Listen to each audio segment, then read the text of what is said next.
Hello and welcome back to the Oh No No No podcast, where tonight we're taking a look ahead to the Friday night finale. After 35 league games, Rovers sit 2 points off a fourth place Partick Thistle, knowing that they'll really need to have a blockbuster finish at Hampden, facing a Queen's Park side who haven't won a league game since the teams last met at Starks Park. I'm your host, Robbie Weir, and of course I'm delighted to be joined firstly by Alan Douglas-Munt. How are you doing, Alan? Yeah, good mate. Had an enjoyable day, and I saw some of the sunshine today. It was just always makes you feel better, doesn't it? Bought my tickets today for Hampden on Friday as well. So yeah, looking forward to it. It's going to be hopefully a good night. Getting in ahead of the curve, the 900 tickets that we've sold so far. We'll come back to that. And then, of course, we've got Blair Hopcroft as well. How are you doing, Blair? I'm all right. That's just reminded me I've not got a ticket yet. I need to get that sorted. We're going to be smashing through that 1,000 mark based on this.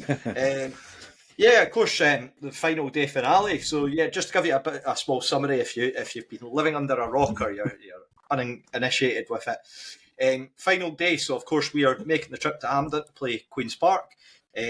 Partick Thistle, who are fourth place above us, they're away to Livingston, who are currently sitting joint top of the league with Falkirk, who are playing Hamilton Accies. Now, a win for Rovers and Livingston would see us enter the playoffs. A draw for Thistle at the moment has them above us on goal difference. So, again, there's a few different permutations as to how this one might work. Alan, do you think this is one of the most sort of open-ended championship seasons that we've seen since the introduction of the sort of playoffs back 2013-14? Yeah, I mean, it's good that there's a couple of things up for grab, and of course, depending on what happens with the Hamilton appeal tomorrow night, there could be even more kind of to play for. But you know, it's good to have. When was the last time we went into the last game of the season with something to actually play for? It's been a wee while, isn't it? So it's good. It adds a bit of excitement. Looking forward to it. Should be some good games. I think from our point of view, we just need to try and go out and smash them, and let the rest take care of itself. There's nothing we can do. Very surprised to read today that Livingston have sold out the home end for them, and they're actually opening up like summer behind the goals, I think, for home fans, which fair play. I think that's unexpected. Yeah, I do wonder about sort of the travelling support that they're going to get from Partick Thistle as well for that should one. Be good, I mean, you would expect that they should be able to get decent numbers there, and certainly with Falkirk, they should be selling out their ground based on. I suspect they've not even given Hamilton as many as they gave us last week. No, I wouldn't have thought. Yeah, definitely not. And Blair, again, well, the both of you both weren't able to make the post-match podcast. Where's your sort of optimism levels at the moment with regards to the whole playoffs of it all? I'm kind of exactly the same place as I was before the game. I said already,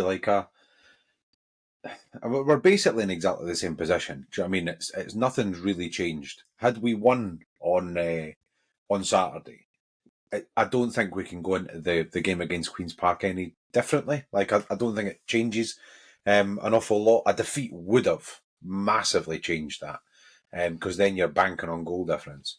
But to be within 2 points for the final game, I'm still relatively confident, to be fair, more just because I think Livingston's home record's really good.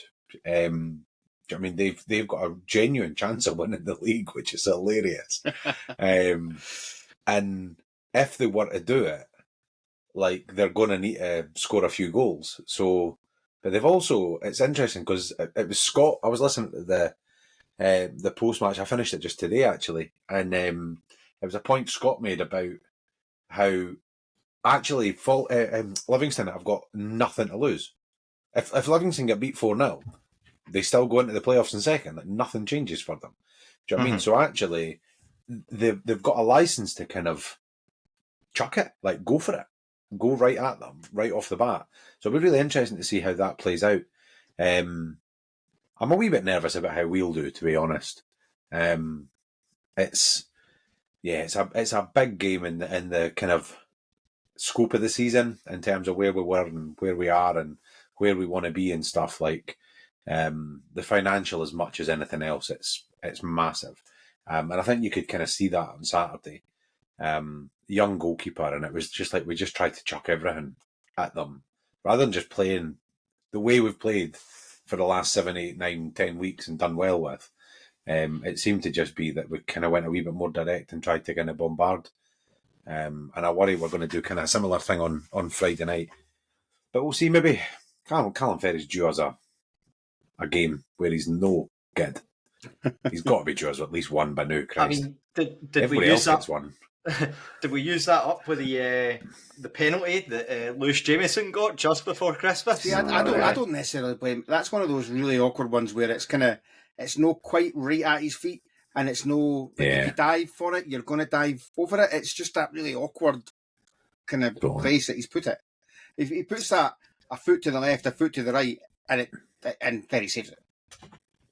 And for you, Alan, whereabout are you sitting in terms of your optimism levels for this, and what were your sort of takeaways from last Saturday? I think much like everyone else, frustration really from last Saturday. We created some good chances. Like, you go back 6 months, and if you said we were creating these kind of chances, we'd have been delighted with it. Because we were going through games where you just didn't know where the goals were coming from unless Easton won a penalty. Now, yeah, we didn't convert them, but we certainly, we are creating chances. I thought we played it all. We defended pretty well. I still think it was a ridiculous penalty to concede. I don't know how you can be penalised for standing still, and the guy who runs into you and falls over. And obviously, our penalty was nobody really understands what the hell the handball rules are just now. But I don't think there's anyone who watches that who doesn't think that's a penalty. But these are the things you just need to kind of get on with it. Like Blair, I'm still feeling pretty confident. I don't think, ultimately, yes, if Thistle get a point, we need to score 4. We need to win by 4 goals to overtake them. You know what? If Thistle win, fair play. Like if they beat Falkirk and Livingston in the last 2 games, fair play to them. What I would say on that, and one of the things that makes me confident is, yeah, if you look at the result last week, you think, bloody hell, that was a good result for Thistle. They've got a pretty decent home record. That pitch is an absolute leveller, because they might have spray painted it green or whatever, but it's an absolute state. And also, just having watched the game, Thistle were mince. They were absolutely appalling. Falkirk have just absolutely shat the bed. And, the Falkirk team of even a month ago would have battered that Thistle team into submission, but they're absolutely crapping themselves. So they've forgotten how to score, they've forgotten how to defend, especially Tam Lang last week. And Thistle were just really poor. I didn't see anything from that Thistle team to suggest that they can go away to Livingston, which is up there as one of the hardest games in this division this season, and get the result. That's not to say they can't. I mean, they've got good players, but I'm hopeful Livy are going to do their part for us on Friday. Yeah, I mean, it goes really back to a point for me, and I'll come on to this later on when we speak about Rovers, is that we've also got nothing to lose because we're the team that's coming from behind, and we've not had that 4th place so far really this season. So it's very much a case that we can kind of afford to go gung-ho because we've got nothing to lose really, in the sense that we're not going to finish 6th, we're not going to finish any lower than we're at the moment, but we do have a chance where we can kick on. I'm reasonably optimistic for Friday's game. Blair, do you think Alan sort of alluded this, or even Scott even mentioned that, I think even before, do you think there's also the potential of a domino effect? I know that David Martindale was saying in his pre-match interview that he was doing with the press that sort of they're going to be keeping tabs on the score at the Falkirk Stadium, and if that's not going their way, they're potentially looking at changes. But that doesn't necessarily make an easier game for Thistle, because I'm sure you've got players in that squad that are trying to go out and say, look, I want to play in the playoffs. I'm an option for you. That's exactly it. There are boys that are on the periphery that are trying to stake a claim for a place in the playoffs and potentially for a contract for a team who could theoretically at this point look favourites for the playoffs, I would think, even if they do end up in that. They're certainly the most equipped, I think, to deal with the Premier League side when they come up against them. Just in terms of, we talk about it all the time, that big ugly physicality thing. I definitely think they're the most equipped for it.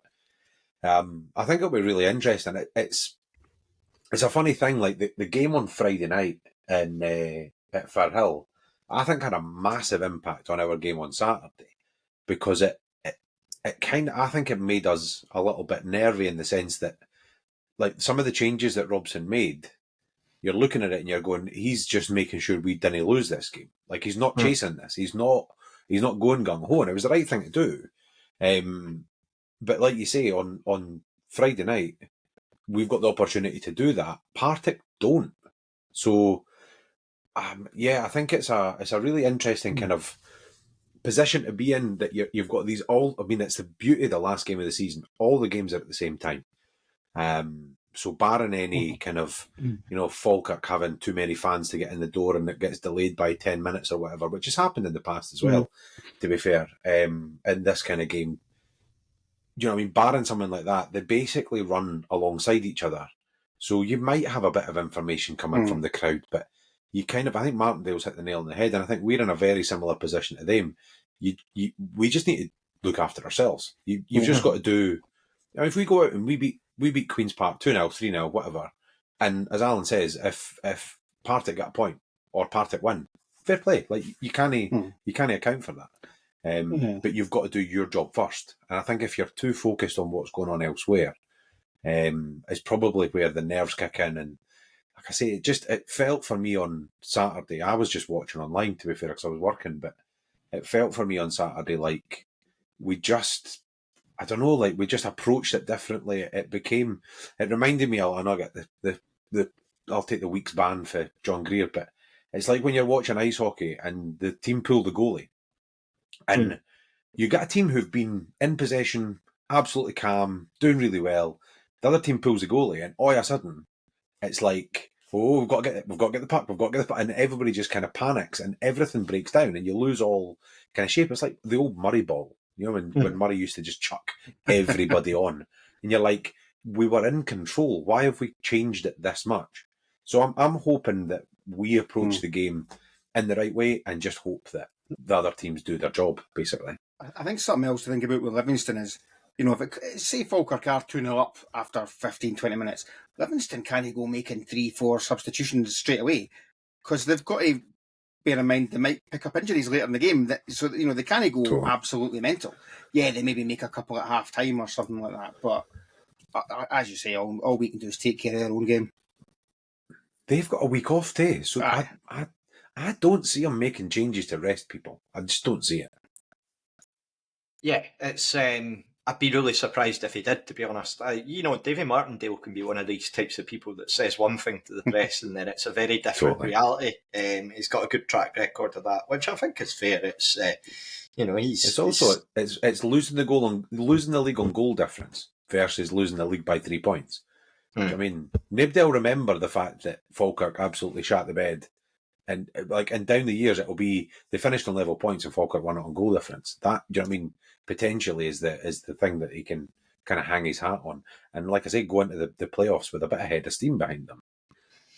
Yeah, and I think it would be a really big statement of intent as well, in the sense that if you're coming up against a Thistle team, you won't want to lose against them going into the playoffs, because if they were to get beat Ayr, then all of a sudden it turns from they've not beaten us all season into they beat us a few weeks ago. Yeah, 100%.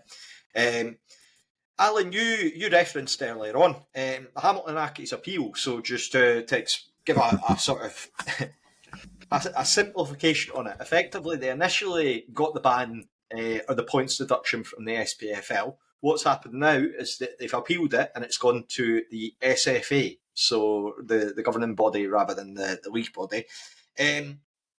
Again, that gets decided tomorrow. So how much of an impact do you think that has? Is it a bit of a hindrance, do you think, going into Friday, that Queen's Park don't know where they're sitting at the moment? Because that could get right back on. I think it's highly unlikely that it does, because it feels like the governing bodies have made an example of them. But then at the same time, the SFA might differ.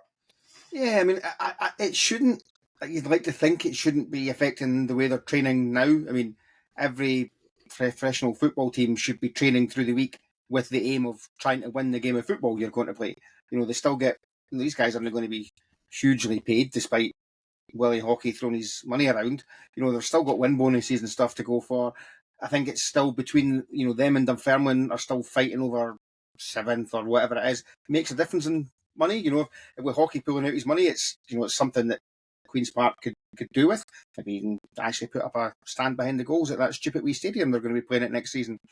But, so they've got that. I mean, if don't get me wrong, if the appeal is successful and all of a sudden they've got a chance of being dragged into the relegation playoff, then, it maybe gives them an extra motivation afterwards. But it shouldn't change the way they're training, I wouldn't think. And probably the same goes for Hamilton. You'd argue almost with Hamilton, like they get motivation either way. If they get their points back, they've got the motivation to try and stay up. If they don't get their points back, they potentially feel aggrieved. Whether they've got any right to the players, maybe, but the club themselves, I don't think do, quite frankly.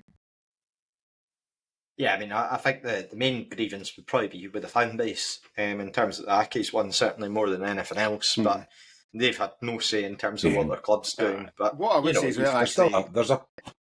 Oh, go on. Sorry, what I was just going to say, just to kind of final point would be, if they do get the points back, I guarantee you Airdrie then take legal action, because if they end up relegated because Hamilton have essentially cheated and signed players that they weren't entitled to sign because they lied to the SPFL to get their transfer embargo lifted, they've got a pretty good case to take legal action on that, I would think. Which just gets messy as hell for the whole summer. I never thought of that, actually. Yeah, it's a really good point, actually, that I keep just hoping the Pars get dragged back in there. I keep forgetting that there's another team below them. It does kind of amuse me, the idea that, they could potentially end up like with all this and they could still, there's just that small glimmer of chance. It would be so funny. But no, it's just, I was going to say the whole thing about Martindale being able to hang his hat on losing the league on goal difference potentially. You've got a similar thing with the Hamilton players and the Hamilton coaching staff and everything. Mm-hmm. We were only relegated because of a 15-point deduction. Yeah. Like, we would have survived. We had the points on the board. Over the season, we were there. We got relegated based on finances, basically. Quite rightly, actually, it's worth saying. Yeah. But if we could take the Pars with them, that'd be funny. Yeah, naturally, we're all in agreement with that. But at the same time, it would be quite nice if Queen's Park were just looking out their flip-flops and not really too bothered about Friday night's game. It'd be fine. But I doubt that'll ever be the case because, this is Raith Rovers. We do not get easy games. We do not get gimmies. It's always got to be the most difficult route. And I don't want an easy game. I almost feel like it'd be the worst thing for us, is if I've never played any decent level of football, but when you play a game of fives or sevens or whatever, and one team is so much better than the other, it just turns turgid. Like, everybody slows down and the game gets really crap, and it's that thing of you can only play the team that's in front of you. Like, I think we've thrived this season against teams that actually try and play. Like, if we go up against a team that try and slow everything down and make it a bit of a shit fest, I'm kind of worried we'll get dragged into it. Well, let's take a look at Queen's Park now. Since we last played them at Starks Park, their world's kind of been tipped upside down. So, Blair, what were your thoughts on seeing Lord Haughey, who'd basically run them into the professional club? They got taken from amateur status, they turned professional with him, offering him funding at the back, and effectively they went up the leagues. He's never been directly involved with the club. I think it's all been done through sponsorships, and it was meant to be, and I'm quoting, cast iron in terms of 10-year deal. But he's decided to pull his funding seemingly over unhappiness at the direction things were going. The media cited it as being things like a quiz name. A team name got mentioned.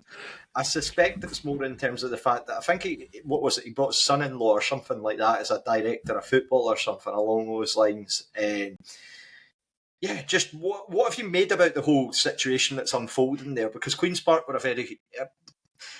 I think a lot of parallels got made initially with them and Gretna, given the sort of rich backer comes in, takes a club that's got very few fans and brings them up the league. There was talk of European football, etc., to be very, very bold, and then it's all came crashing down when he's decided to walk away. What have you made about it? I wrote a piece for the programme at the beginning of the season again when we played them the first time at home, about their stupid stadium that he's built and just about them as a club. It's all a bit odd. Like, they're the oldest club in Scotland. They were amateur for so long and all this kind of history, and then have decided to go professional. I mean, fair enough. It seems to just be about length of contracts and stuff. Like it was that some kind of weird loophole that they could only, I think it was 1 year deals was all they could do when they were an amateur side. So he's obviously kind of professionalised them and brought them forward and stuff, which is great. But and I'm going to caveat this for a second, but they have no fan base. That's the biggest problem they've got, is that they're going to struggle to ever be a Championship or Premier League club because they have no fan base. That said, I have, and it's the same with Partick Thistle, I have so much respect for anybody who lives in Glasgow and is a Queen's Park fan. Like, hats off to you. Because that can't be easy. I mean, I grew up in Glenothes and was surrounded by Rangers and Celtic fans. I remember going to school being one of the only Rovers fans in my class. And that's changed over the last kind of maybe 5-6 years in particular, actually, in Fife, which is great. But they're fighting a losing battle. How do they ever get a fan base big enough to need a bigger stadium? The daft thing is that this Lego kit that they've built is actually, I mean, I think you called it, Robbie, not fit for purpose on the post-match. It probably is, but they're kind of playing above where they probably should be based on the size of the club. When you look at their average attendance over the last 10 years or whatever, that stadium's perfect for them. So it's a perfect size for them because they've been in League One and they've been in League Two and they've never really needed a bigger stadium. And if they got a big cup game, you know, they could get Firhill or they could go somewhere else, like a lot of teams do, if they get a big game. But yeah, this whole money thing, and they owned Hampden and they sold Hampden, and this millions of pounds that got funneled in. I mean, Simon Murray is currently being touted as potentially being in the Scotland squad and all the rest of it. He was playing for them 3 years ago. Like, it's all, I don't know, it's a really weird setup, but I do feel for the fans. Like, for all the years that they've been this kind of minnow in Scottish football, they've had a bit of money chucked at them. They've had some decent players brought in. They've kind of worked their way up the leagues. They've on merit as well, to be fair. Like they've won leagues and they've won playoffs and all that kind of stuff and got there. And then the boys just went, nah, I'm done, and walked away. And it just seems to kind of capitulate.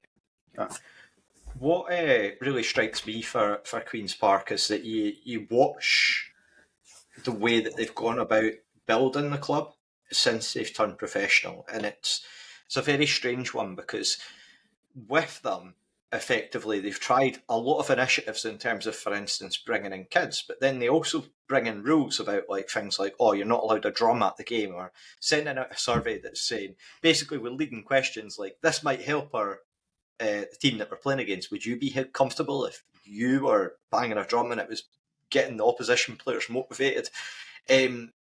A lot of these things, and the way that the Lesser Hamden's obviously being constructed, I think that Sam North video's absolutely killed them. It's the one where he basically gets taken in and there's a committee member who's effectively guiding him about, and he's saying, oh, there's chandeliers up there. And he goes, oh, wait until you see the heated seats outside. And that's just became that is like a red rag to the people that just go to these games. And they're asking questions about, like, why did you build the Royal Box? Why are you not building a stand behind the goals? And you can understand their frustration, because as nice as it is to get led on this journey. Now, I can't speak for Queen's Park fans, but I suspect that if you were to ask them, they'll have enjoyed being up in the Championship. They'll like all the wee bits that come to it, the nicer grounds. You're not having to go to places like Central Park or Clifton Hill.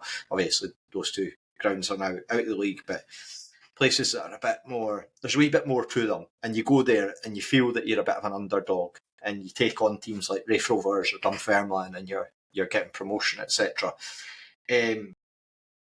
But yeah, really just the direction for them moving forward. I suspect that they probably enjoyed the team that they had about 2006, 2007, 8, 9. That sort of run that they had when they knocked us out of the Scottish Cup when we were under Gordon Dale. I think that was the last time that we lost at Hamilton. And then they've just had this organic team coming in where you had the likes of David Weatherston, you had Mark Ferry, Kettlewell, Troughton, all these players just coming in. That was an organically built squad under Billy Stark, whereas now, obviously, I think a lot of people have just levelled this criticism of, oh, it's just Gretna, but different. Whereas I hope that they're okay in terms of the direction they go in the future, because it's not going to be easy for them. I know that they were initially talking about their youth academy getting fully canned, which had been a really high standard even before That's Willie insane. Haughey got involved. I mean, it brought through Andy Robertson, Yeah. and I think They've Blair always- Smith was involved. They've always been that club that they hoover up all the boys that get released for Rangers and Celtic and stuff. The ones that get told you're not good enough anymore, you're too wee, all of that kind of stuff. They've kind of always built themselves as a club who kind of focused on the youth and brought them through, and they've produced some really good players over the years. It's a real shame if all of this, building stadiums and trying to get to the championship, if they kind of lose the one thing that made them who they were. So I mean, that's just me from the outside. Maybe they didn't feel the same, but well, they're keeping the under 17s and under 19s, but the whole, like, when you look to sort of going down to like under 11s or under 9s, etc., that's all going. Yeah. And you're just thinking, like, if you were meant to be getting into this under the pretense of, oh, I really like building community foundations, being able to sort of go about, I feel like Willie Haughey's completely just, in terms of the reputation that he's had before to what he's at now, I suspect he's taken an absolute tanker in terms of people have become a lot more cynical about what's going on. But yeah, it's a very strange predicament. Alan, just to come back to you, you mentioned again, we spoke about the Accies appeal. Do you think it's quite hard going into this game, knowing what to expect, given the game might have no meaning for Queen's Park, and even then that contains its own dangers, because you've probably got lads. I listened to Spiders Talk, which is a Queen's Park podcast. They were talking about the 2-2 draw with Ayr, and they were saying that a lot of the guys that are out of contract are still trying really, really hard because they want to show what they can offer. So do you think that's still something to consider for Rovers? That, again, there's no easy games at this level. No, absolutely. You know, at the end of the day, you only need to look back the last time we played them. You know, they beat us 4-0, and they were just simply better than us on the day. You know, nobody's looking at that thinking that was 4 hit and run goals or anything like that. You know, it was 4 really well taken goals. There is a football team in there, absolutely. They've got some decent players for this level. We cannot afford to take them. And I have no doubt that Barry Robson will not allow our squad to be anything other than fully focused on going out for the win. Even things like, goal difference doesn't come into it until, maybe if you get 2 ahead, you think, right, we can maybe push on, try and get especially if Thistle are still level at that point. For Queen's Park, yeah, there's a lot of uncertainty around that club in terms of they're going to be a championship club next season. I don't see Hamilton's appeal being successful. Yeah. It was fully justified, the punishment. It's a bizarre one because nobody really knew what it was all. Everyone was thinking it was all about the licence, maybe because of the club doctor situation. Nobody saw it coming. But as soon as you read it, you were like, that's fair enough, really. So I don't see it being overturned. I think Queen's Park can't be training for this game thinking, oh well, we might need to win to stay up. They'll just be fully focused on trying to win the game. And as you mentioned, there are guys out there who don't know if their contracts are going to be cancelled, even if they're still under contract. I don't think they've got many under contract players actually for next season, have they? I know Nary's Toe Poker did a thing recently, I think, but I didn't really study it in depth that much. I'm sure Robbie did, but but yeah, so there's guys out there looking to show that they're capable of playing at this level to make sure they get another deal, whether it's with Queen's Park or another team. So there's certainly plenty for them to play for, even if it's just to make sure they finish above Dunfermline. I mean, well, that's it. As for Nary's Toe Poker, what an account. It's like the go-to for if you want to find out who's doing what. I love the fact that guy gets frustrated by the lack of updates from clubs, and just the sheer management in terms of who's in and out of contract. And not telling you the length of a deal when they sign a player, that really pisses him off, doesn't it? Yeah, well, that's it. But well worth a follow if you're so inclined. Blair, for Queen's Park, obviously, they've not won since that game at Starks, as I said before. They've lost 5 in a row at home, but then they have drawn their last 2. I think Saturday was the first time that they'd scored since they played Morton away or Morton at home, I think it was maybe. So yeah, they'll be wanting to sign off naturally with a win. But yeah, just what are your thoughts going into this one? You don't know, eh? Like it's such a hard thing, especially this time of year when theoretically Queen's Park have got nothing to play for. I imagine some of them will know that they're not getting a contract. Some of them will be playing to get contracts. You've got boys coming back from injury. You've got, do you know what I mean, guys that are signed up for next season and want to kind of keep going. So we're in a obviously that different position where we've got absolutely something to play for. It's 100% focus on a goal and trying to get to that. Yeah, it's just it's a team that we don't normally do great against. Like even when we win, it never feels easy. It never feels like it's plain sailing. I mean, one of the best days of last season was at that game at Hampden with the penalty from he who shall not be named. I can't mind who it was now actually. But the Panenka penalty, it was such a good day, like, and it was kind of out of nowhere, and we've done that a couple of times to them. You know, come back from a goal down the Vaughan, he got a couple and kind of won.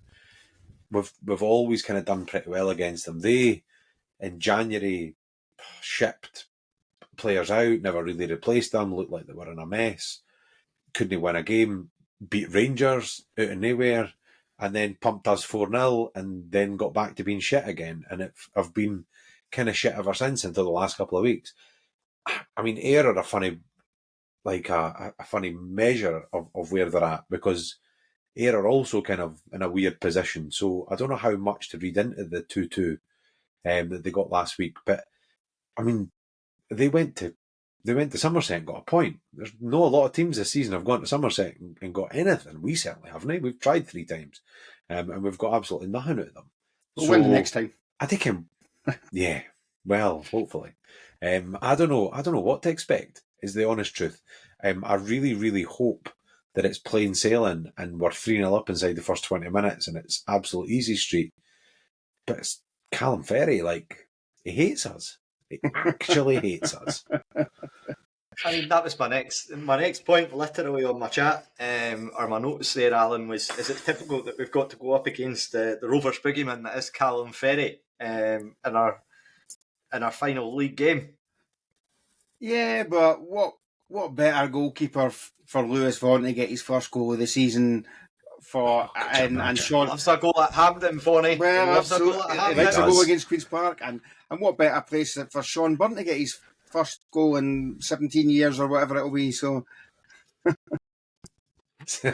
see him just quickly on Sean Byrne after he hit his shot on Saturday.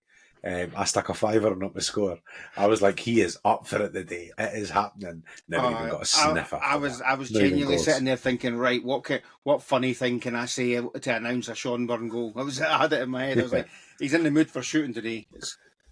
I think you would just need to go full like South American commentator with it, Alan, and just like, it's like I don't know if you saw the clip of the Napoli fans when Scott McTominay scores, and like they do the thing with the first name surname. I think you would be reduced into doing that. Oh, I tell you, they're going to be changing the stadium name. I think he's almost overtaken Maradona, man. He's like an absolute legend. Okay, that's maybe exaggerating ever so slightly, but they absolutely love him. I'm just very happy for the guy because he got so much. It was so much stick when he was at Man United. I genuinely don't follow top flight football, but as a Scotland supporter, again, McTominay, it's just good to see him doing well and being looked after. I think it would be looking ahead to this one though. I know there's been a lot of talk of reconstruction. We're not going to talk about it too much tonight, but I just feel like with games like this, and you look around the league, everyone's, again, this is the first time really since the Queen's Park against Dundee at Ochilview, where you had that sort of all or nothing, winner takes all kind of feel to it on the final day. With league reconstruction, I'd be against it for sort of the 14-team league that they're sort of mooting or chucking out in the press. I know that they've said that they're not going to do it for the top flight, which is to the surprise of absolutely nobody, because the top flight clubs are always going to be looking after their own. But yeah, just I would worry that you lose moments like this Friday coming up, potentially, that could be like just winner takes all. Us going into potentially fourth place would be absolutely massive. A few years ago, you think back to the day that Partick Thistle came to town, we were the only club that had nothing to play for, and then they sneak into the playoffs. You had Ayr jump up in a second. It was the same day as, obviously, Queen's Park lost to Dundee. So yeah, just really want to keep stuff like that because it keeps our game interesting. And I think that's where, since you look to the introductions of the playoffs into the top flight, it has made the Scottish Championship a much more interesting league, I feel. So yeah, time will tell. I would quite like to see. The only thing about reconstruction for me is they're getting away for 4 times a season. Like it's just, I mean, Regan Tumulty said it when he went into Hartlepool and he got absolutely slaughtered for it. But it is, like, by the time you've played a team for the 4th time, and then you draw them in the Challenge Cup or you draw them in the Scottish Cup and you've got a 5th game against them, unless it's the Townies and you're beating them 5 times in a season, nobody's kind of really wanting that. The one bit that really pisses me off with all of it is, why are the top flight clubs the only ones that are allowed to vote in the top flight clubs? It's not a closed shop. One of them's going to get relegated this season, so one of them's got to vote and won't even be in that league next year. Like, for me, it should be every team in Scotland gets a vote. Everybody votes for what's happening, and the majority of Scottish football decides. And if the top flight doesn't like it, piss off. Yep. Yeah, that was one that they brought in for the in 2012. Again, I think it was the only way that they could get agreed to reconstruct so that there was the playoffs. But shouldn't it be up to them? No, I totally agree with your point as well, Blair, about number of games. I mean, if we get to the playoffs, we'll play Ayr 7 times this season. Sorry, it's mental. 7 times. Like last season, when there was a chance of Dunfermline getting in the playoffs, you could have been playing them 8 times. In theory, you could play a team 9 times if you get them in all 3 cups, man. It's just it's nonsense. It's rubbish. I just, like Robbie says, I don't see how a 14-team league would work. There'd have to be a split. Do you go split 6 and 8, and then it's you're then looking at a top 6 all going for the playoff places and title. They're all playing each other. Maybe that's exciting. The bottom 8, I suspect you're going to have 3-4 teams at the top of that bottom 8 who are nowhere near the relegation playoff, and it just becomes a nothing game. Unless you end up saying, right, whoever wins the bottom 8 gets in the playoffs or something stupid like that. But I think that would be a nonsense as well anyway. I don't see how they're going to do it. I feel like the worry for me is just that you end up, and with all due respect to the teams that are in League One, I just don't see any teams at that league. And this is solely from a Rovers perspective. On the off chance there's someone up in an industrial estate up in Aberdeen battering away on a keyboard to leave YouTube comments, just stop it now. I don't really care. It's just, if you got Cove coming up to replace a Derby, and you're a bit like, well, what's the benefit there for us? I feel like the big points are like the top flight's not big enough, and then down the pyramid you look at the League 2 has a playoff to stay in. I don't think that should happen. No. And then as well, that in turn creates a sort of self-preservation within the Lowland League, because they're like, well, we've got no guarantee of going up, so we're no putting a guarantee of going down as well. So yeah, I feel like the Championship isn't the issue. I feel like they need to look elsewhere. But no, and you know what they're going to do as well. They're going to dangle a wee tiny increase in money to the bottom leagues down, on the condition that we let bloody Colt teams into the bottom league. That's what's going to happen. It'll happen. 100%. I mean, and that can just get in the bin straight away. But again, that'll be a discussion, I'm sure, for the clubs to try and facilitate. Anyway, what we'll do is we'll take a small break. We will be back after a word from Andy's Man's Club, and we'll have a look at the Rover side of things. Blair, Yes, mate. you're a man, Yes. and you have thoughts and feelings and emotions. Yes. Are you good at talking about all that stuff? Well, I try my best, but I don't know. Probably not as much as I should. I'm the same. I feel better after getting stuff like that off my chest, but I don't do it anywhere near often enough. Have you heard about Andy's Man Club? They're brilliant. They create a safe space for men to sit down and talk about the important stuff. And they do it right across the country as well. Yeah, exactly. They've got more than 200 meetings across the UK, and it's every Monday night at 7 o'clock, including one at Starks Park. And if anyone wants more information on it, they can go to andysmanclub.co.uk or search for Andy's Man Club on Facebook. It's okay to talk, and now we're going to get back to talking about the Rovers. Okay, and welcome back to the Oh No No No podcast. So, yeah, as I said right at the top of the show, we've already sold 900 tickets for a Friday night game, Blair. You're obviously pending to pick yours up. But yeah, just your thoughts on that. A really solid showing from the Rovers fans from a Friday night game. It's brilliant. Like, I mean, obviously the club putting on buses is great. But Stevie Gray, that does the supporters bus, he's now on his third bus.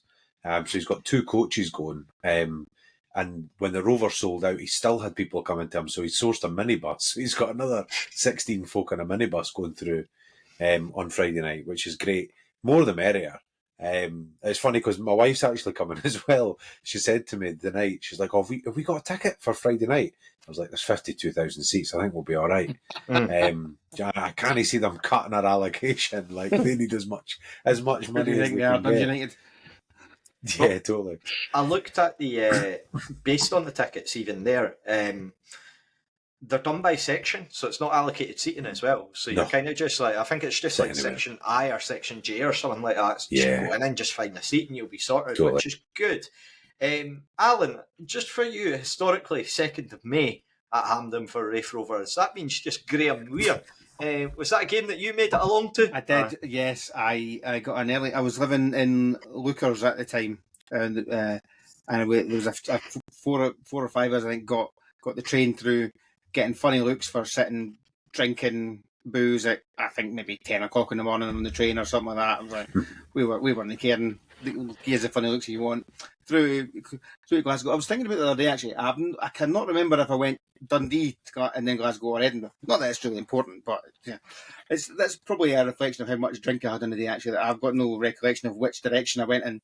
But yeah, then up to Mount Florida, a good few pints in the Clockwork before heading down to the game, and what a day that was! Just like nobody really expected us to win the league that day. You know, you weren't expecting Greg Spence to come up with that goal, but I mean, the atmosphere in Hampden that day when the news came through, it was like people talk about these kind of things, but it properly did. Like, it was like one person at one end of the crowd heard that, you know, Allo had scored, and the noise just kind of spread, and it was just brilliant. And obviously, what a goal with Graham Weir as well. It was just a great day.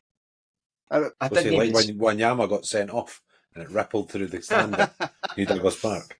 And actually, I remember like getting back to Glasgow Queen Street and bumping into, I can't remember what group of fans it was. I think it might be somebody had maybe been playing against St Mirren or something. They'd all got back there, and they were all like, they were just coming up and saying, well done, guys, brilliant." It was just a properly really good Scottish football away day, and it was brilliant. Yeah, I'd say. Oh, that's rough. That's rough. Were you in it at the time, or? No, I was. It was my stag do. I took all the boys to Bratislava for my stag do, and my mate Craig, who I know listens to this show as well, he still holds it against me. It was the only game he missed that season, home and away, and it was the day we won. We just genuinely, nobody thought we were going to win the league that day. Yeah, and we were sat in an Irish bar in Bratislava watching the scores coming through and celebrating like madmen. And then you could just feel them looking at you. Staring through me because we're in Bratislava rather than Hampden. You can't even hide in the crowd as well because Craig's a big lad. He is a big lad. It's a funny game to look back at that one because, yeah, just with the way that it panned out, Alan, rightfully, you say we score in the first minute. I actually missed the goal because I was in the pie queue. Now, at the time, right, me and my mate got in, well, like, I don't know, about 5 minutes ago, you're waiting in the queue. The way that we actually found out who had scored it wasn't through like word of mouth, because obviously you hear the screaming and folk run out. Pointless, because you missed it. So about 20 people leave the pie queue, which was great for us, obviously, because we steamed forward. But then at Hampden, they used to obviously have like the bookies shops. I don't know if they still got them in there, but they also had like the TVs, and on the TVs they had Sky Sports News, and it just came up Graham Weir first minute, and naturally we didn't see much else in terms of the game because it's a very relatively low key game. Not much else happened in terms of it. I'll take that on Friday night. I tell you. 100%. First couple of minutes, get a goal, and then just everybody sits back and cruises. My missus was there actually with me. She was raging because Jim Foy had put like all his photos up, and we were sat right behind, like in the first row behind a big Fife Finest flag, and one of the photos Jim had taken, Sarah was sat down looking at her phone while everyone else was kind of up, and someone was like, "Oh, your missus doesn't look like she's enjoying herself." She's raging. She's like, "I was up for the whole bloody game. I sat down for 1 second to send somebody a message, and that's when he took my photo." It's funny.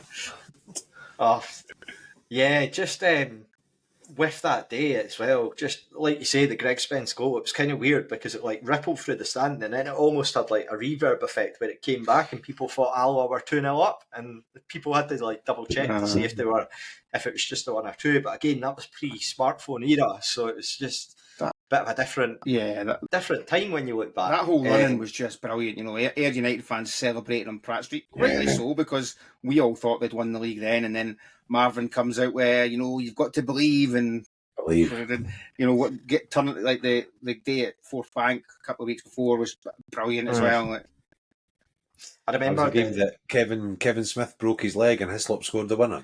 And got booked for celebrating with his dad or something like that, didn't he? And Ayr lost to Beacon. It was a great day. One of the best ones from that was the run-in. I mean, obviously, you had the Sloan free kick, which naturally we'll wax lyrical about. But then on top of that is Brecon had done really well to like stay in touch with ourselves and Ayr up to that point because they were on a far lower budget than either of ourselves. We went up there and it was a rearranged game because the game got called off about like 5 or 10 minutes before kick-off. One of the days with a waterlogged pitch or something like that. So what basically happened was they rearranged the game to midweek and they said it's only like something stupidly low. I can't remember whether it was like a £5 for adults to get in or like something like £2. And every Rovers fan was just like, aye, midweek up to Brecon, £2 to get in, that sounds fine. And we absolutely that a 4-0 game or something, just something like 4-0. One of the best Rovers performances ever. It was just 24th of March. It was Big Craig's birthday. We were in. Stevie Simmons, probably still to this day one of the best midfield performances. I think he had the whole game on strings that day. They were just brilliant. And that was one of the games where Gary Wales had came back and he scored, and Kevin Smith, I think he was still obviously playing at that point. He got in among the goals. He was good. But that run-ins particularly, I think when you look back, it's just a special, like, you're going toe-to-toe with a team and then coming out the other end and just getting the better of it. There is actually a game to talk about on Friday. And so, back out in memory lane, as nice as it's been. Blair, do you think Rovers need to go all out come Friday? Or do you think there's just a really wait and see how we're doing? No, as I say, I think we just need to do what we've been doing. I think if we play the way we've been playing with the kind of high press and the intensity and stuff, I think they almost just need to trust themselves. Like, they'll be all right. Like, I think they will. They're genuinely good enough to win that game. They just need to go and kind of play the way that they've been playing. I don't see, again, we talk about this time, I don't see changes in the team. I don't see changes of formation or anything like that. I think it's let's go one more time and let's just see if we can, shake the tree and someone can come loose. But you've got to hope that, like I say, if he can get a goal, you've got to hope that we can then go on and kind of control the game, which is something under Robson we've done relatively well most of the time. We've not been kind of losing leads to the same extent as what we were previously. So, it's all just about that first goal, I think. Yeah, I mean, I think there's a lot to be said about just playing the game your own way and making sure that you're doing it, as you say. The things that have worked for us over the last sort of like prior to last Saturday. I mean, last Saturday, there was a degree where Barry Robson did speak about sort of the emotions of the game, want to get the win, which can sometimes be an issue in itself. But you look before that, just that grit and determination that we saw against Falkirk, and obviously some of the other performances that we've had, whether it's going away to places like Hamilton or the home derby, just trying to play the way that we can and not getting too caught up in terms of the emotions of it. Alan, do you think that's a sort of fair statement to make? No, just in terms of... Yeah, absolutely. I mean, Barry Robson, he's been in plenty of dressing rooms in this kind of situation before. He's a very good career as a player. He knows what it takes for a team to go out there and do well in a game like this. We very much focus on your own game, focus on what's in front of you. You cannot affect what's happening along the M8 in Livingston. There's nothing you can do about that. Just go out and do your job. As Blair says, I'd be very surprised if there's any changes from the starting lineup last week. Obviously, Brown's still suspended, so he can't play, or apparently even be in the same postcode or something until 3 hours after the kickoff. So stupid, isn't it? He's not allowed to celebrate on the pitch if we make it until 15 minutes after. Nonsense. Yeah. Although I think it was Duncan that said it though. Get him in the way in. Absolutely. Get him in. Oh, absolutely. Come on, Bruni, in you come, son. You mind was welcome. Was it Thistle? Who was it? What's the guy's name?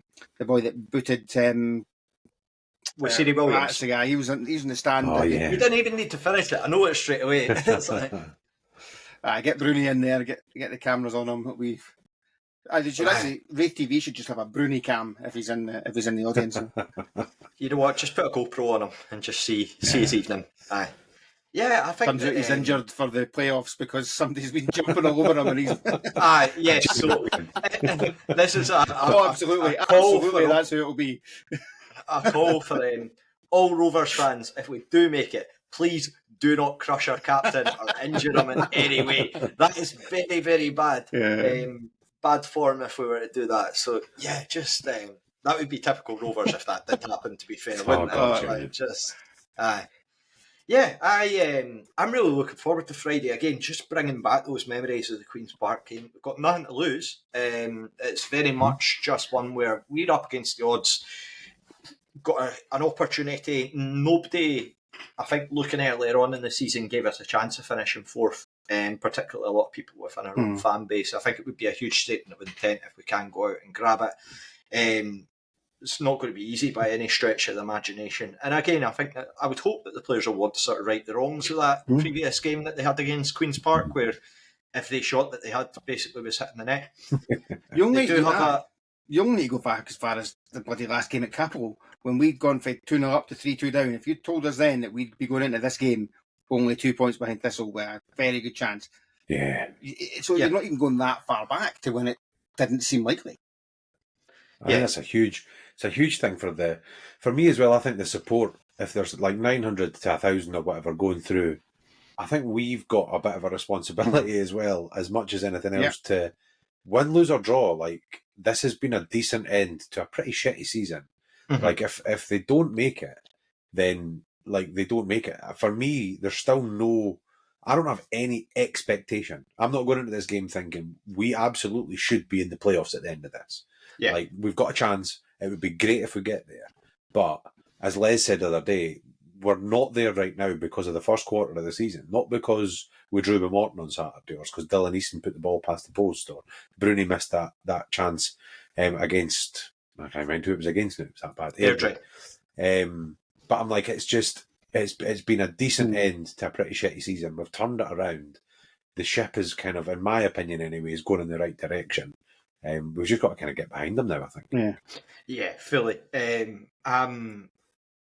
mean, it would just be brilliant if we can just keep the numbers going in terms of if we can get through 1,000 and if we can add to that, the more the merrier. It was just, I think if you do get to the playoffs, then it's one of those games where you look back in years gone by and you sort of say, I remember when I was at Hampden the night that we did it and we made it, and it's something to talk about. There's absolutely nothing to lose. So I think that the players can go out and be bold. We're not in a position that Thistle are where it's you've got something to cling on to in the sense of, because that can also be a hindrance. That can be oh no, we're a few minutes left and we're maybe living absolutely right. Enough for them. That's a dangerous place to be. Yeah, particularly if we start if we can then put our foot Yeah. down, and if we do go a couple of goals up, then I suspect their fans are going to get very jittery in terms of what's happening. Yeah. So I'm not sure. Have we ever actually been as high as 4th in the league at any point this season? Because obviously we lost our first game. We were down near the bottom. Then we beat Thistle the second game. But I don't know if that was enough to get us up in the top 4. I genuinely don't know if we've been top 4 all season at any point. It'd be hilarious if we got it in the last game. Yes, imagine. Particularly with the documentary going on. I know I've arsed it at that point before, but yeah, if there was a documentary where we did a sort of mini Aguero in the last minute, I think that would be beautiful. But again, so funny. Let's not get ahead of ourselves. It could go the other way. I think the main thing is that the club's got a bit of belief about it, and that we're sort of nobody's looking ahead and saying next season's going to be a write-off. We're going to be in a real tough one next season. I feel like people are like, okay, Barry Robson, keen to see what he does in the summer and the changes, particularly bringing back guys that have maybe been injured before and giving them a bit of a fresh start under a new reign. So that'll bring us, of course, into next season. But let's see, might still have a few games to go. A couple of points just before we do go on. We'll have a game of Should McStay or Should Dargo. But before we do that, Carol is organising an international open water swim on behalf of the Community Foundation. What I'll do is I'll post a link for that in the show notes, just so that if you do want more detail, and then I'd mentioned that there will be. I'm going nowhere near that, or John Fredrickson will be chasing me with a harpoon. Yeah. If you're not familiar with John Fredrickson's Instagram stories from circa 8 years ago or so, a bit of a questionable behaviour. Not pleasant. Not pleasant. Very quick to condemn that sort of stuff. Not the type of stuff that you want to see from your centre forwards. And Blair, of course, there's a final prediction. There is. I've not updated the league. I'll be honest and say I haven't even looked at the results of last week. I haven't updated the form to put the scores in. As it stands, there's only, I think anyway, still only myself and Duncan's old man that can win it. So there is a trophy. I'm not revealing it yet. There is a prediction trophy that I have to say I'm pretty pleased with. I think it's brilliant. I think it's tremendous. So yeah, I'm holding on to that now because I'm going to get I'm going to the Player of the Year dance on Saturday night. So I'm going to get Dicko to sign it, and we'll have that for the winner, and then we'll be doing the prediction league next year. But I tell you right now, and I'm saying this right now, I'm not updating the scores every week. It'll be like once a month or something. I'm done with updating that bloody league table. But yeah, last prediction league. So get your scores in before Friday. Yeah, I think it's very easy for us people that don't update it to take it for granted how much effort and time and work you put in. Because the number of times like you'll just be like, even like can see it behind you in the reflection of the pit, like you're updating the spreadsheet and it's still on the go. So thank you very much for that, Blair. Alan, you've prepared a Should McStay or Should Dargo for us, I believe. I have indeed. So I just need to find it here. How many clues are we getting? 6. 6, right. So, clue number 1, nice and simple. This player is a midfielder. Midfielder. Well, I mentioned him already. I'll go Stevie Simmons. I'll go Robert Sloan. Oh, love Bobby. Okay. That'll get clipped. The clue number 2 then, moving on. No timer, obviously, but since we've already don't really need to mess around too much with a clue like that. According to Transfermarkt, this player played 34 games for the Rovers, scoring 3 times and getting 3 assists. I'll stick with Stevie Simmons. 34 times? 34, according to Transfermarkt. Wikipedia's got it a little bit lower than that, but not much. But this is Transfermarkt. Was it 4 assists? 3 goals, 3 assists. 3 goals. Simmons 2 seasons. He was, wasn't he? Nah, he was 3. 3. Because he came in. 3 and I don't know, 3 and a quarter, maybe 3 and a half. 3 goals. That's got to be 1 season, though, isn't it? You would think, or unless it's like injuries have split up a couple of seasons. 3 goals. Joe Hamill. I don't think he scored that many goals, but I don't think he did. nah. Maybe not a bad shout.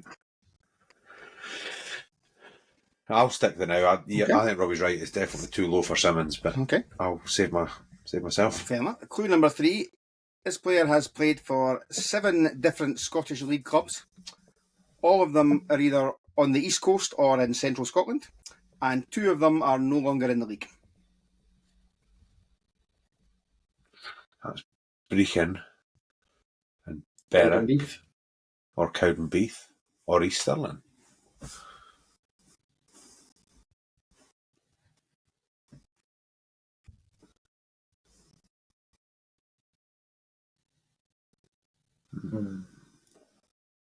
It's a really good clue. It's very difficult, but it's like, because you can think of like quite a few players that have had that sort of career trajectory.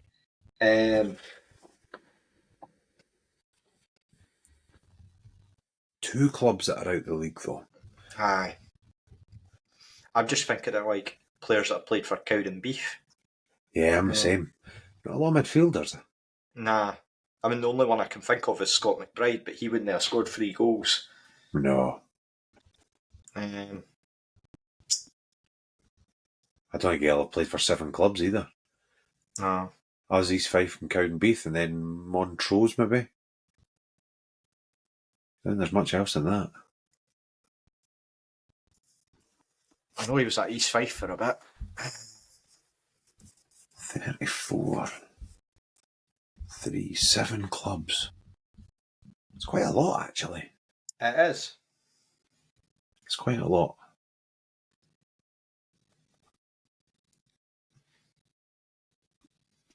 I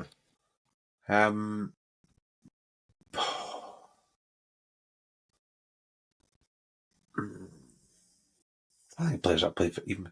I feel like Brechin's going to be one of them. We've had a lot of players that have kind of come with us through Brechin. And they were all on the East Coast, Alan. So either in the East Coast or Central Scotland. So basically nobody in the West. Nobody in the West. And I'm presuming East Coast goes all the way up to the North East Coast. Could do, I suppose. Oh no, I was going to say Mark Ferry, but we've already talked about him. We played for Queen's Park.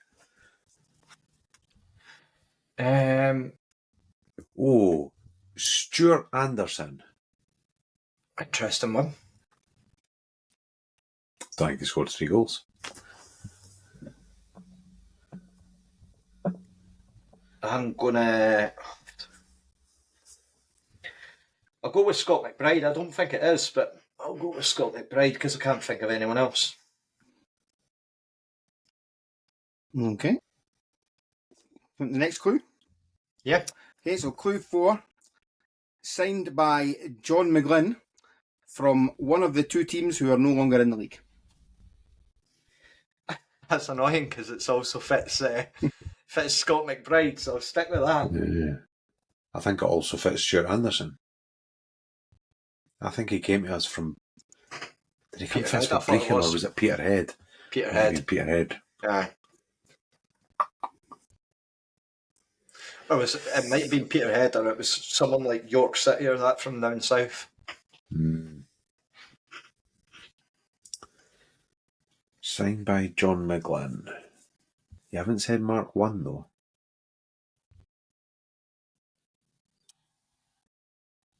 $34 games, 3 goals.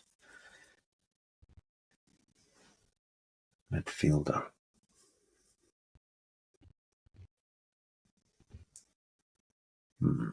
No, I've got nothing. Is that us on to clue 6 already? No, I've got clue 5 to go next. still. 5 to go. Well, 5 and 6, yeah. Right. Yeah, I've got nothing. Nothing coming to me now. Should we go for clue 5? Yeah, go for it. So he's had a spell as interim manager at Stirling Albion before going on to manage quite a few East of Scotland junior teams, and was most recently first team coach at Bonnyrigg Rose. Darren Smith. That's a good shout, because he would have been at Brechin. Berwick Rangers. Aye, I think you've got that. Aye, well done. I'm saying well done, but I don't I'm know not if the he one was that's at. got the... Was he at Bonnyrigg though? He was definitely. I'm sure he was an interim manager at Stirling. That rings a bell. I think you're right with He that. was definitely a McGlynn signing. Best part-time player in Scotland in his day, to be fair. Because he came in from Brechin. He did. Yeah, and he played for Berwick, as I say. 3 Set up goals, that sounds Castle about Novo right. goal too. It's beautiful. Yeah, I'll go Darren Smith. What's clue 6? Well, fun enough, clue 6. The most fondly remembered of his 3 assists was as part of a lovely counter-attacking move in a 2-0 win at East End Park. It was indeed brilliant. Darren Smith. Brilliant player. Lovely. Well done. That's My good. abiding memory of Darren Smith was him cracking the post up at Pittodrie in the Scottish Cup. And me and my friend, we were standing next to the fence. God rest the fence. What an addition for Scottish football. And some lass on the other side, like, as you do, you ball cracks off the post. Aberdeen had been absolute dug meat, and me and my pal give it the hoofed, and then she's ripping the piss out of us.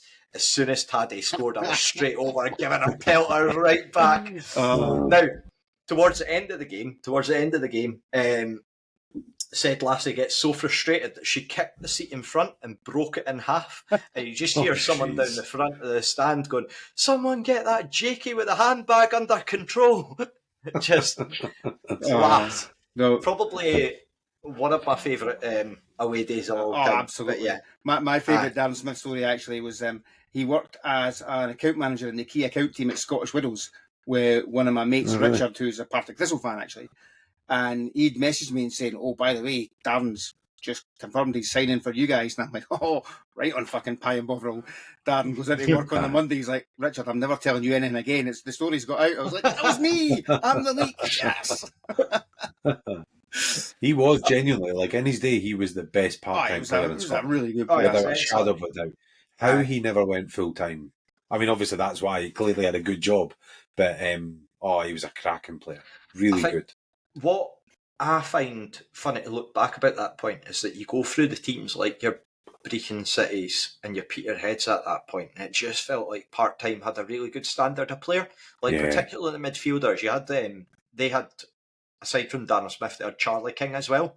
He was fantastic. And Graham Sharp up at Peterhead as well.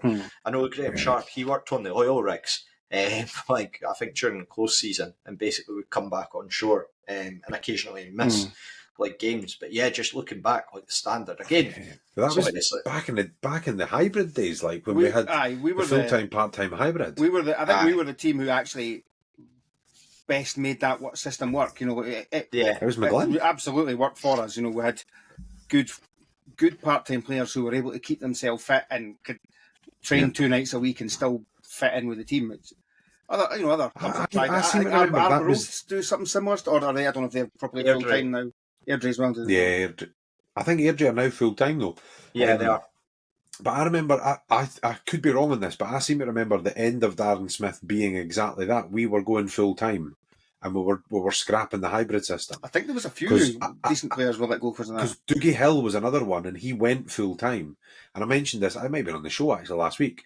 We're talking about he was just never the same player when he was full time. Dougie Hill was a far better player at part time than he was. He must have just missed the gas or something. Well, I think probably some of these guys where he struggled is they're probably still trying to do their main job as well to keep in. So he'd be training in the morning and then probably going out and fitting boilers in the afternoon or something. So he was probably just knackered. It's too much. And then we had Davy McGurn as well. Davy McGurn.